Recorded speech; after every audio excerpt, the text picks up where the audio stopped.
నమస్తే అండి. నేను వాణి. నా ఛానల్ ఫస్ట్ టైం చూస్తుంటే ప్లీజ్ సబ్స్క్రైబ్ చేసుకోండి, లైక్ చేసి షేర్ చేయండి. నా మనసు 14వ భాగం వినేద్దాం. రాహుల్ ఏ ఉద్దేశంతో బయలుదేరి వచ్చాడో ఆ ఉద్దేశం నెరవేరలేదు. ఆమె అన్నగారి నోటి నుండైనా సత్యం వినవచ్చునని ఆశించాడు. కానీ చెప్పటానికి అతడు నిరాకరించాడు. వారం రోజులు గడిచిపోయాయి. రోజులు గడుస్తున్న కొద్దీ సరోజ విరహం దుర్భరమవుతుంది రాహుల్కి. మనకి ప్రియమైన వస్తువు చేజారాక అది రెట్టింపు విలువతో రెట్టింపు ప్రియంతో కనిపిస్తుంది. సరోజ ఎక్కడున్నా సరే వెతికి తెచ్చుకోవాలి అన్న కోరిక అతడిలో బలీయమైపోయింది. కారు తీసుకుని ఉదయం బయలుదేరతాడు. నగరం రోడ్లన్నీ సర్వే చేసి వస్తాడు. కానీ ఎక్కడా సరోజ కనిపించదు. ఎక్కడో పనికో వంటకో కుదిరి ఉంటుందామె. ఆమె ఆచూకీ ఎవరు చెప్పగలరు? ఇంటికి వచ్చేసరికి పిచ్చి వాలకం పడిపోయి ఉంటుంది. ఒకరోజు అతడు తిరిగి వచ్చే సమయానికి తండ్రి వచ్చి ఉన్నాడు. తండ్రిని చూసి కూడా చూడనట్టుగా పైకి వెళ్ళబోయాడు రాహుల్. రాహుల్! రంగనాథ్ గారి గొంతు గంభీరంగా పిలిచింది. రాహుల్ ఆగాడు. కొడుకును పరిశీలనగా చూడసాగాడు రంగనాథ్. అతడిలో వచ్చిన ఆకార మార్పు చూసి ఆయన హృదయం కదిలిపోయింది. రేగిన జుట్టు, వాడిపోయిన ముఖం, మాసిపోయిన దుస్తులు, కాంతి తరిగిన కళ్ళు. ఒక వంట మనిషి కోసం వీడు ఇలా పిచ్చివాడే తిరగడమా? ఒక మనిషిని ఇంతగా కట్టిపడేయడానికి అందం ఒక్కటే చాలదు, మరేదో విశేషం ఉండాలి ఆమెలో. ఉద్యోగం వదులుకున్నట్టేనా? ఏం చేయాలనుకుంటున్నావు? ప్రస్తుతానికి నిర్ణయించుకోలేదు. అంతా నీ నిర్ణయము, నీ ఇష్ట ప్రకారమునా? తండ్రి, కుటుంబ ప్రతిష్ట, కర్తవ్యం అనేవి ఉన్నాయని మర్చిపోయావా? రాహుల్ ఉదాసీనంగా మారిపోయి, ఇప్పుడు నన్నేం చేయమంటారు అన్నాడు. తక్షణం లీవ్ క్యాన్సిల్ చేసుకొని ఢిల్లీ బయలుదేరు. నేను ఉద్యోగం చేయకపోతే నాకు జరగదా? కావాలని కఠినత్వం తెచ్చుకున్నాడు రంగనాథ్. నేను సంపాదించింది, నీ తాతలు సంపాదించింది నీకోసమే.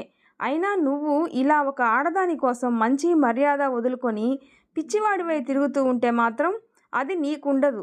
ఏ ఆశ్రమాలకో అనాథ శరణాలయాలకో రాసి పడేస్తాను. ఆ ఆస్తిని నమ్ముకొని నువ్వు సోమరివి కావటానికి వీల్లేదు. పోనీండి, ఆ ఆస్తుల్ని గంగలో కలవనీయండి. నాకేం బాధలేదు. 2 రోజులు పోయాక నేనే ఆశ్రమంలో చేరిపోయేలా ఉన్నాను. రాహుల్ పైకి వెళ్ళిపోయాడు. వివర్ణమైంది రంగనాథ్ ముఖం. అప్రయత్నంగా ఆయన కళ్ళల్లో నీళ్లు తిరిగాయి. తల్లి లేని పిల్లలు అని ఎంతో అపురూపంగా ఈ కొడుకుని కూతుర్ని పెంచాడు. చిన్నప్పటి నుండి పేరు పెట్టుకున్న ఆకాష్ అమ్మాయికి మరో సంబంధం చూసుకోమని చెప్పాడు. అప్పటి నుండి ఆ పిల్ల ఏడుస్తూనే ఉంది. కొడుకు ఇలా ఎవరినో ప్రేమించి పనికిమాలిన వాడైపోయాడు. పిల్లలు నడుస్తున్న దారి ఎటువంటిదైనా వాళ్ళ జీవితం ఆనందంగా ఉండాలనే ప్రతి తండ్రి, ప్రతి తల్లి ఆశీర్వదిస్తారు. ప్రొద్దుటి నుండి తిరిగి తిరిగి అలసిపోయిన రాహుల్ ఒక క్లబ్ ముందు కారాపి లోపలికి నడిచాడు. గ్లాసులు ఖాళీ అయ్యాయి. సీసాలు ఖాళీ అయ్యాయి. గంట తర్వాత మత్తు తలకెక్కింది. టేబుల్ మీదకి ఒరిగి చెంప టేబుల్ కాంచి కళ్ళు మూసుకున్నాడు. అతడికి అలవాటు కొత్త కాదు. త్రాగటం అలవాటే. కానీ అది దుర్వ్యసనంగా ఎప్పుడూ మారలేదు అతడికి. ఆడవాళ్ళు కొత్త కాదు. సరోజాను ప్రేమించడం మొదలుపెట్టాక ఈ రెండూ అతడిని వదిలిపోయాయి. మనిషే కాదు, మనసు కూడా విలక్షణంగా మారిపోయింది. రాత్రి 12 గంటలు దాటాక బాయ్ వచ్చి పిలిచాడు. అందరూ వెళ్ళిపోయారు, లేవండి సార్. రాహుల్ లేచి వచ్చి కారెక్కి స్టార్ట్ చేయబోయాడు. ఒక అపరిచితుడు తలుపు దగ్గరకు వచ్చి, ఓ 500 రూపాయల నోటు ఇట్లా పారేస్తే జన్మలో మీరెప్పుడు చూడని ఓ అపూర్వ సౌందర్యవతితో మీకు ఈ రాత్రి గడిచే ఏర్పాటు చేస్తా సార్ అన్నాడు సన్నని గొంతుకతో. ఇంత రాత్రివేళ ఇంటికి వెళ్ళి ఈ అవతారంతో వాళ్ళ కంటపడటం ఇష్టం లేదు రాహుల్కి. ఎక్కడైనా ఈ రాత్రి గడిపేస్తే బాగుండు అనుకుంటున్న సమయంలో చల్లని కబురు అందింది. అంత అందంగా ఉంటుందా? రాహుల్ పెదవులు చిరునవ్వుతో విచ్చుకున్నాయి. ఆమెను మీరు చూశాక నేను చెప్పింది అతిశయోక్తి అనిపిస్తే మీ డబ్బు మీకు వాపస్ చేస్తాను. ఈ ప్రపంచంలో సరోజా కంటే అందమైన వాళ్ళు ఉన్నారని దేవుడు దిగొచ్చి చెప్పిన రాహుల్ నమ్మడు. కారెక్కు. 500 నాకు. ఆమె రేటు కొంచెం ఎక్కువ. అతడు నసిగాడు. ఎంత? ఒక్క రాత్రి ఆమెతో గడిపితే 5000. అచ్చా! రాహుల్ పెదవులు మరోసారి నవ్వాయి తమాషాగా. అతడు కారు స్టార్ట్ చేశాడు. ధనుర్మాసం. చలి ఎముకల్ని కొరుకుతూ ఉంది. వీధులు నిర్మానుష్యంగా ఉన్నాయి. వీధి దీపాలు మత్తుగా వెలుగుతూ ఉన్నాయి. అతడు చెప్పిన అడ్రస్ ప్రకారం హోటల్ తాజ్ ముందు కారు ఆగింది. రాహుల్ నెమ్మదిగా తలుపు నెట్టాడు. నీలిరంగు వెలుతురు గదిలో పరుచుకొని ఉంది. ఆ వాతావరణానికి తగిన అలంకరణలో గది ఒక స్వర్గ మందిరంలాగా ఉంది. రాహుల్ నిశ్చేష్టుడయ్యాడు. మంచం మీద మోకాలి మీద తల ఆనించి ఒక బంగారు ప్రతిమలా కూర్చొని ఉంది ఒక యువతి. ఆమె కట్టుకున్న గోల్డెన్ కలర్ పట్టుచీరతో బంగారు రాళ్ల నగలతో పోటీపడి మెరుస్తుంది ఆమె మేనిఛాయ. నల్లటి వాలుజడ మంచం కిందకి జారిపడింది. తలలోని పూల చెండు మత్తుగా ఆహ్వానిస్తుంది. ముఖం క్రిందికి వంచి ఒక పక్కగా కూర్చొని ఉండడం వల్ల ముఖం సరిగా కనిపించడం లేదు. ఈ గదిలో ఉన్న ఆడది ఎవ్వరైనా ఆమెకు సెలవిచ్చి పంపేసి మంచం మీద పడి నిద్రపోవాలి అన్న ఆలోచన కనుచూపు మేరలో కనిపించకుండా మాయమైంది. రాహుల్ హృదయం మోహావేశంతో నిండిపోగా ఒక్కొక్క అడిగే వేయసాగాడు. ఆమె భుజం మీద చెయ్యి వేశాడు. మధురమైన కంఠంతో నీ పేరేమిటి అని అడిగాడు. ఆమె భంగిమలో మార్పు రాలేదు. చలనం లేకుండా ఒక రాతి బొమ్మలాగా కూర్చొని ఉంది. ఇలాంటి చోట ఆడవాళ్లే మగవాళ్ళని లాలించి దగ్గరికి తీసుకోవడం చూశాను. కొత్త పెళ్లి కూతురిలాగా అలక సాగిస్తున్నావే. రాహుల్ అదోలా నవ్వాడు. అతడి మాటలు బొంగురుగా ముద్దగా ఉన్నాయి. నీలాంటి స్వర్ణ ప్రతిమను లాలించి దగ్గరికి తీసుకోవడం కంటే అదృష్టం ఏముంది? ఆమె భుజాల మీద చేతులు వేసి తన వైపు తిప్పుకోపోయాడు రాహుల్. ఆమె గబుక్కున అతడి పాదాల మీద పడిపోయింది. రాహుల్ పాదాలు గట్టిగా పట్టుకుంది. టప్పున 2 కన్నీటి బిందువులు అతడి పాదాల మీద పడ్డాయి. ఇదేమిటి? అతడి స్వరంలో స్పష్టంగా ఆశాభంగం వినిపిస్తుంది. మీరెవరో నాకు తెలీదు, కానీ మిమ్మల్ని ఒక అన్నగా భావించి వేడుకుంటున్నాను. నన్ను రక్షించండి, నన్ను పాడు చేయకండి. నా దురదృష్టం కొద్దీ నేను ఈ నీచుల చేతిలో చిక్కాను. నన్ను బంధించి నా యవ్వనాన్ని, నా రూపాన్ని డబ్బుగా మార్చుకోవాలి అనుకుంటున్నారు. మీరు డబ్బున్న వాళ్ళే అయి ఉంటారు. ఎలాగైనా నన్ను వీళ్ళ చేతుల నుండి రక్షించండి. జన్మంతా మీకు రుణపడి ఉంటాను. రాహుల్ అనుమానంతో 2 చేతులతో చటుక్కున ఆమె ముఖాన్ని పైకెత్తాడు. షాక్ తిన్నట్టుగా సరోజా అన్నాడు. సరోజ అప్పుడే చూసింది అతడిని. ఆమె గొంతులో ఆనందం, ఆశ్చర్యం, కానీ అవి క్షణం సేపు కూడా నిలవలేదు. రాహుల్ నిండా తాగి ఉన్నాడని గ్రహిస్తూనే, ఒక్క రాత్రి తనతో గడపటానికి 5,000 తగలేశాడని గుర్తుకు వస్తూనే, ఒకనాడు తనని ప్రేమించి ఆశాభంగం పొందినవాడని స్ఫురిస్తూనే, అతడి హృదయం మోహావేశంతో నిండి ఉందని గ్రహిస్తూనే నీరు కారిపోయింది. ఆమె ముఖం వివర్ణమైంది. మరొకరెవరైనా అయితే తనను చూసి జాలిపడేవారేమో, కానీ రాహుల్ తనను వదిలిపెడతాడా? ఈ అవకాశం ఉపయోగించుకోకుండా? రాహుల్ ఎంతటి తీవ్ర స్వభావమో, అతడు ఆడదాన్ని చూస్తే ఎంత చెడ్డ మనిషో తనకు తెలుసు. భగవంతుడా, ఒకనాడు నా రూప యవ్వనాల మీద కన్ను వేసిన వాడినే ఈ గదిలో ప్రవేశింపచేయడంలో నీ ఆంతర్యమేమిటి? ఇన్నాళ్లుగా నేను పెట్టుకున్న మొరలన్నీ పెడచెవిన పెట్టావా? సరోజ వణికిపోతూ చూసింది అతడిని. రాహుల్ ఆమె చెప్పకుండానే ఆమె కథంతా సునాయాసంగానే గ్రహించగలిగాడు. ఇలాంటి నగరాల్లో ఇలాంటి దారుణాలెన్నో. ఎలా చిక్కిందో తెలియకపోయినా ముఠా మనుషుల చేతిలో చిక్కింది. ఆమె అర్హతను బట్టి వేశ్యాగృహానికి తరలింపబడింది. రాహుల్ ఆశ్చర్యంగా మత్తుగా చూశాడు ఆమె కేసి. కంటి కొనల దాకా తీర్చిన కాటుక, నుదుట ఎర్రని తిలకం, తలలో మల్లెపూల గుబాళింపు సరోజ చక్కదనానికి మరింత వన్నె తెచ్చాయి. ఓహ్ అనుకున్నాడు. ఈమె కోసమే కదూ తన పిచ్చివాడే వీధులు బట్టి తిరుగుతున్నాడు. ఈమె కోసమే కదూ తన గుండె ప్రతిక్షణం రగిలిపోతూ ఉంది. ఒక్కసారి ఆమెను తన హృదయానికి హత్తుకుంటే ఆ మంట ఆరుతుందేమో. ఈ అలంకరణలో తిరిగి ఆమెను చూడగలడో లేదో. అరమోడ్పు కనులతో పిచ్చెక్కిన వాడిలా చూస్తూ, జన్మంతా రుణపడతాను అన్నావు. నీ రుణం నాకు ఏ విధంగా ఉపయోగిస్తుంది సరోజా? నిన్ను విడిపిస్తే నాకేంటి లాభం అన్నాడు. సరోజ అదిరే పెదవులతో, బ్రతికి ఉన్నంత వరకు మీ ఇంట దాసీ పని చేస్తాను రాహుల్ గారు అంది. బ్రహ్మచారిగాడిని, సంసార జంజాటం లేనివాడిని, నాకు దాని అవసరం కంటే. మత్తుగా నవ్వాడు. నిన్ను భారీగా పొందాలి అన్న కోరిక ఎలాగూ నెరవేరలేదు. ఒక్క రాత్రి నిన్ను పొందగలిగిన జన్మ తరిస్తుంది. ఇప్పటి నీ రూపం చూస్తుంటే ఈ రాత్రి నాకు ఆ హక్కు కూడా ఉంది నీ మీద. ఇది ఎంతమాత్రం అన్యాయం, దౌర్జన్యం కాదు. ఏ? సరోజ గడ్డం కింద వేలుంచి పైకెత్తాడు రాహుల్.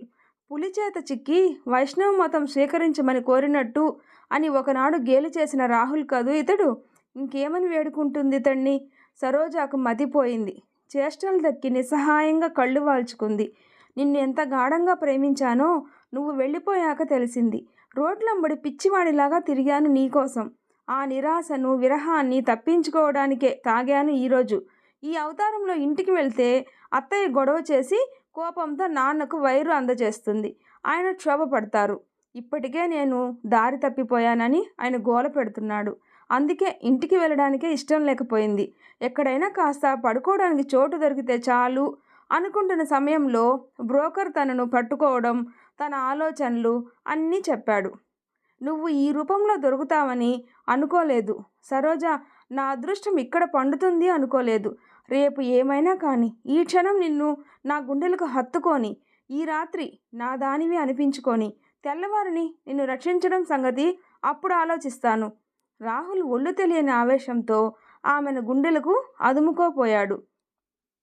ప్రాణం లేనట్టుగా సరోజ అతడి చేతుల్లో వేలాడిపోయింది. అతడు పట్టు సడలిస్తూనే అతడి పాదాల వద్ద కుప్పగా కూలిపోయింది. రాహుల్లోని ఆవేశం, మోహం ఒక్క క్షణంలో ఎగిరిపోయాయి. పాలిపోయిన ముఖంతో ఆమె మీదకు వంగి సరోజా అని పిలిచాడు. ఆమె భుజాలు పట్టి కుదిలించాడు. ఆమె స్పృహ తప్పి పడిపోయింది అని గుర్తించడానికి ఎంతోసేపు పట్టలేదు. Oh my God! ఓ మూలగా ఉన్న కూజా దగ్గరికి పరిగెత్తాడు. నాకు అర్జెంటుగా 3 లక్షలు కావాలి మావయ్య. సాధ్యమైనంత త్వరలో నీ అప్పు తీర్చేస్తాను.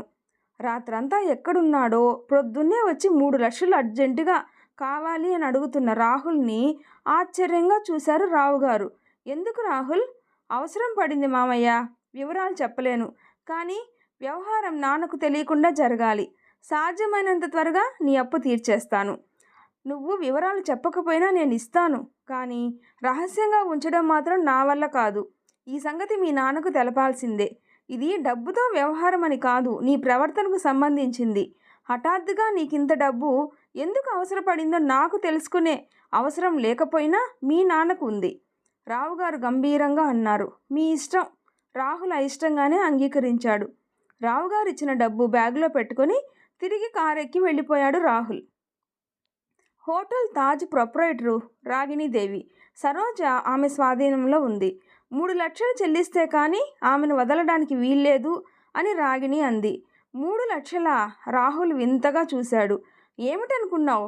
విలువైన సరుకు. ఈ 3 లక్షలు ఒక్క నెలలో ఆమె మీద సంపాదిస్తాం. పోలీసులకు తెలిపితే రాగిణి పని పట్టినట్టు అవుతుంది, సరోజాని విడిపించినట్టు అవుతుంది. కానీ సరోజా కథ బజారున పడుతుంది. నలుగురికి సరోజా కథ తెలిసిపోవడం ఇష్టపడిన రాహుల్ రాగిణికి 3 లక్షలు చెల్లించడానికే సిద్ధపడ్డాడు. సరోజాకు రాగిణి చేతుల నుండి విముక్తి కలిగింది. హోటల్ తాజ్ నుండి యువతలకు తీసుకువచ్చిన రాహుల్ సరాసరి ఇంటికి తీసుకురాకుండా మరో హోటల్ గదికి తీసుకొని వచ్చాడు. గదికి వస్తూనే నీరసంతో, అలసటతో కళ్ళు మూసుకొని పడుకుంది సరోజ. లే సరోజ, నిన్న ఏం తిన్నావో ఏమో, కాస్త ఈ టీ తీసుకో ముందు. బాయ్ చేతుల నుంచి టీ అందుకొని సరోజ ముందుకు తెచ్చాడు రాహుల్. ముందు నాకొక సైన్ పంచె కొనితండి. స్నానం చేసి వాళ్ళు చుట్టబెట్టిన ఈ చీర వదిలితే కానీ నా మనసుకు తృప్తి కాదు. అంతదాకా నేనేమీ ముట్టుకోను. అర్ధగంట తర్వాత ఆమె ముందు చీరల ప్యాకెట్ పారేసి సోఫాలో జారిగిల పడ్డాడు రాహుల్. ప్యాకెట్ విప్పి చూసి, నేను చెప్పిందేమిటి, మీరు చేసిందేమిటి? ఈ రంగు చీరలు నేను కట్టుకోనని తెలీదా? అంది సరోజ. రాత్రి నుండి రాహుల్కి విసుగ్గా ఉంది. నువ్వేం చెప్పినా వినాలా ఏమిటి? 3 లక్షలు ఆ రాగిణికి చెల్లించిన క్షణం నుండి నువ్వు పూర్తిగా నా మనిషివి. నేను చెప్పినట్టు నువ్వు వినాల్సిందే కానీ నువ్వు చెప్పినట్టు నేను వినే కాలం పోయింది. నువ్వు రాత్రి చేసిన వాగ్దానం అప్పుడే మర్చిపోయావా ఏమిటి? కొంచెం సీరియస్గా, అధికారయుతంగానే ఉంది అతడి గొంతు. సరోజ ఒక్క మాట కూడా అతడికి ఎదురు చెప్పలేదు. మౌనంగా అందులోంచి ఒక చీర, అప్పుడే కుట్టించి తెచ్చిన జాకెట్టు తీసుకొని బాత్రూమ్ వైపు నడిచింది. కిక్కురుమనకుండా సరోజ తన ఆజ్ఞ శిరసావహించడంతో రాహుల్ కోపం, విసుగు ఎప్పుడో మాయమైపోయాయి. అసహాయ స్థితిలో ఆమెను ఆదుకున్నాను నిజమే. ఆమెను విడిపించడం కోసం 3 లక్షలు ఖర్చు పెట్టానే కానీ కొనలేదు ఆమెను. ఆమె మీద నా అధికారం ఏమిటి? పశ్చాత్తాపడసాగాడు. సరోజ యువతలకి వచ్చేసరికి రాహుల్ భోజనానికి ఆర్డర్ ఇచ్చి కూర్చున్నాడు. సరోజ తొడుక్కున్న బ్లౌజ్ వంక చూస్తూ, బ్లౌజ్ సరిపోయిందా? నాకు తోచిన కొలతలు ఇచ్చాను. అర్జెంటుగా వాడు ఎలా కుట్టాడో అన్నాడు స్నేహ స్వరంతో. పర్వాలేదు, ఏదో ఒకటి ముభావంగా అంది. కోపం వచ్చిందా నా మాటలకు? కోపమా? ఎందుకు? మరి ముఖం అలా పెట్టుకుంటే రాహుల్ నవ్వాలనుకున్నాడు, కానీ నవ్వలేకపోయాడు. నాకెందుకో పాములు వాడి బుట్టలో పడున్న పాము గుర్తుకు వచ్చింది. దానికి నాకు పెద్ద తేడా కనిపించలేదు. రాహుల్ నొచ్చుకొని ఆర్ద్రంగా, నేనంత దుష్టుడిలాగా కనిపిస్తున్నానా అని అడిగాడు. నా స్థితి ఏమిటో తెలియచెప్పారు. 3 లక్షలు ఖర్చు చేసి నన్ను పెద్ద నరకంలో నుంచి చిన్న నరకంలోకి తీసుకొని వచ్చారు. అక్కడ వాళ్లకు లొంగకుండా ఎదురు తిరగగలిగాను. ఇక్కడ నేను ఆ హక్కు కోల్పోయాను. రాహుల్ విచలితంగా, నా కోపానికి ప్రేమకి మధ్య ఒక్క స్టెప్పు మాత్రమే ఉంటుంది సరోజ. ఏది ఆపుకోలేని మనిషిని. నువ్వు నన్ను అర్థం చేసుకో. అనవసరంగా బాధపడొద్దు. నేను నిన్ను కొనలేదు. నా సరోజాను నేను రక్షించుకున్నాను అన్న తృప్తి నా గుండెల్లో నిండిపోయింది. కానీ తిరిగి నువ్వు ఆ వితంతు వేషం మాత్రం వేయకు. నిన్న రూపంలో చూస్తుంటే ఎవరో ఎదలో శూలం పెట్టి పొడిచినట్టు ఉంటుంది నాకు అన్నాడు. సరోజ మాట్లాడలేదు. నీకు నా దగ్గర పూర్తి స్వేచ్ఛ ఉంటుంది. ఏ విధమైన నిర్బంధము ఉండదు. ఏ పని నీకు ఇష్టం లేకుండా నీ చేత చేయించబడదు. కానీ వెనుకటిలా పారిపోవటానికైతే వీల్లేదు. ఈ ఒక్క విషయంలో మాత్రం నువ్వు నా మాటకు కట్టుబడి ఉండాలి. సరోజ ఇప్పుడు కూడా మాట్లాడలేదు. వెంట్రుకల కొసల నుండి నీళ్లు కారిపోతూ ఉన్నాయి. రాహుల్ టవల్ అందించాడు. తల తుడుచుకో, జలుబు చేయగలదు. క్యారియర్లో భోజనం వచ్చింది. రాహుల్ చేతులు కడుక్కొని వచ్చి క్యారియర్ విప్పి ఆకుల్లో భోజనం వడ్డించి, రా సరోజా అని పిలిచాడు. తర్వాత ఏం జరుగుతుందో నెక్స్ట్ పార్ట్లో తెలుసుకుందాం. నా వీడియో నచ్చితే ప్లీజ్ లైక్ చేసి షేర్ చేయండి. సబ్స్క్రైబ్ చేసుకోండి. ప్లీజ్ సపోర్ట్ చేయండి. Thanks for watching.